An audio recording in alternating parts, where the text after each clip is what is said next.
Less than 48 hours after Reagan Tokes' body was found in a park in Grove City, Ohio, Brian Goldsby was arrested.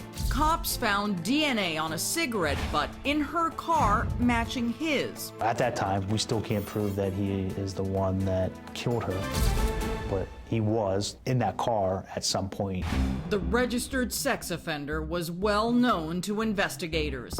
You don't forget when he rapes a pregnant lady. It just doesn't happen. Lieutenant Brian Davidson says Goldsby served 6 years in prison after pleading guilty to armed robbery and attempted rape. He likely would have received a longer sentence, but the pregnant rape victim wouldn't testify in court. She was scared.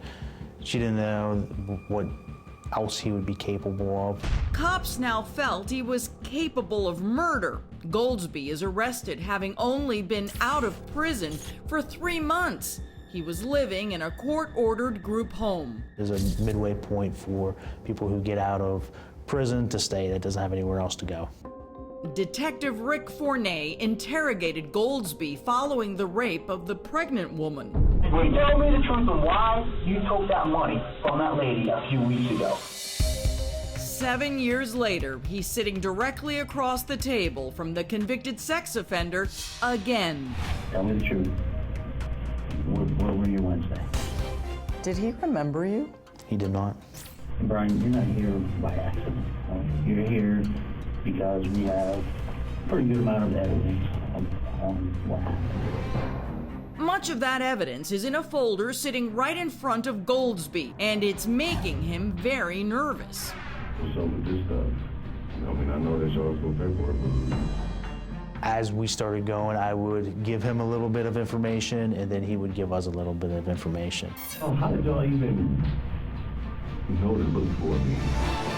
DNA from the car. My DNA? Yep. Tell me the truth. Okay. No cigarette butt in there.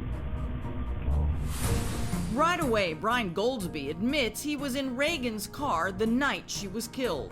What was her reaction when you got in the car with her? Okay, and you told her you wanted what? Because she didn't have any cash on her, Goldsby says he forced Reagan to drive to several ATMs attempting to make withdrawals. Cops already knew they had the ATM receipts and photos from the banks. The video was very poor, but you could see somebody in the background in the passenger seat of Reagan's car. What Goldsby didn't know is that cops couldn't clearly make out if it was him in the photos, but they continue to shake him for information.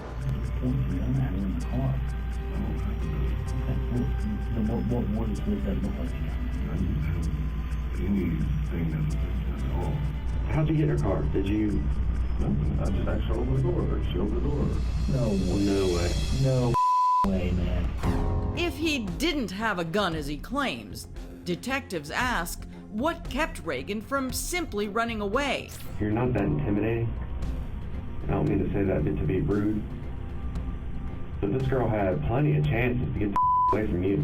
How'd you keep her there? How? I said all I wanted was the money and everything would be all right. Goldsby first claims after getting $60 from the ATM, he forces Reagan to drive to the park. Once there, he orders her out of the car, makes her undress, then leaves her in the field. Did you have sex with her? No. You sure? Positive. But if she wasn't sexually assaulted, why make her undress? I had her naked so she wouldn't be able to go nowhere. Well, you left her out there in the cold, naked. You don't see that's how up that is? That's when detectives tell Goldsby DNA found on Reagan's body is being tested. Any of your DNA going to be any favorable spots? No. Goldsby insists he didn't sexually assault Reagan Tokes, and he didn't kill her. Explain to us how she got shot in the head. How do you want me to explain that? When's the last time you shot her? I never shot her. That's when detectives leave the room to devise a new strategy. After a couple of minutes, one returns and insists Goldsby must have had an accomplice. Is there a second person? Why y'all lying to me now? Because it's not going to make it. You haven't lied at all night. It does make a difference? I want to know. The suggestion that someone else may have been involved was suddenly very appealing, and Goldsby's story quickly takes a dramatic turn. Well, Kids makes are a gonna die, difference. dude. Kids ain't gonna die. We can look out for them. Goldsby now claims a man named TJ had been demanding money from him. He says if he didn't come up with the cash, TJ would harm his kids. Whose idea was it to go get the girl? It wasn't to specifically get a specific It was to person. get money. Yeah. Goldsby tells detectives after he abducted and robbed Reagan, he thought they'd let her go. But then TJ forced him to rape her at gunpoint. Goldsby claims he was as terrified as Reagan herself. I wanted to just rather call the cops for real. I could have, but at the same time, I didn't want to put my baby in jeopardy. After getting to the park, he says TJ made Reagan undress, and then he shot her twice in the head. So I'm like, bro, what is you doing, bro? He said just gonna let her go.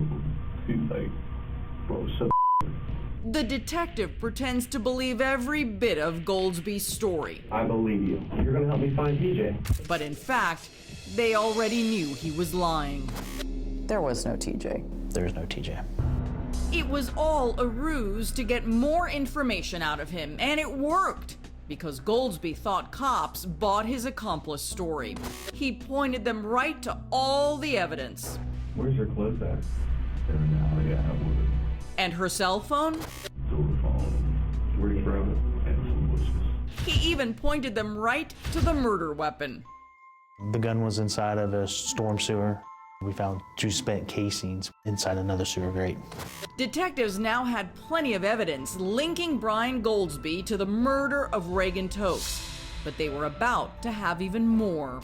Compliments of something he was wearing at the time of his arrest. He did have a GPS ankle monitor on him. Up next, tracking Brian Goldsby's every move, what the registered sex offender had already been up to since leaving prison, You know, I was really just in shock. and the sickening real reason why he robbed Reagan Tokes. Demented. I don't have any other words for it. But the convicted sex offender blamed it on someone else. His story at the end of everything was that TJ made him rape her.